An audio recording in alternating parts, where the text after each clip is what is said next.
Minnesota's ethanol industry not only powers millions of vehicle miles each year, but it also pumps billions of dollars into the state's economy.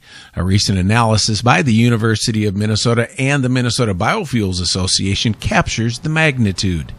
Well, we found that ethanol production generates $6.6 billion worth of economic activity for the state of Minnesota. That includes $1.3 million in income to residents, to the workers, which is always a good thing to look at in terms of economics because you want to see money going into the pockets of the people that work in our communities.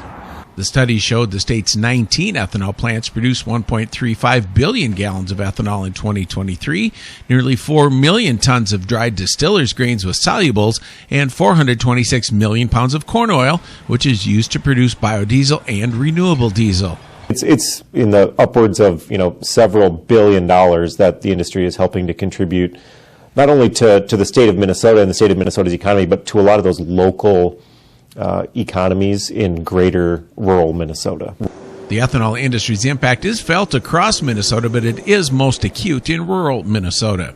If you sort of look at who benefits, one of the things that comes out very clearly in our analysis is that this is a lot back into our rural communities, into greater Minnesota, into our farm communities. A lot of that is the corn production, and that money does stay local, which is really great for those communities. As states and the nation work to lower carbon emissions, Werner believes Minnesota's ethanol future remains bright.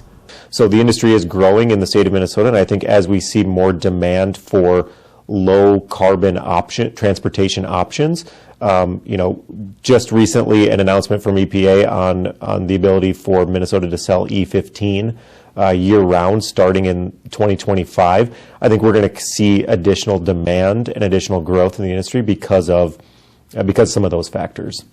This is Dan Lemke reporting.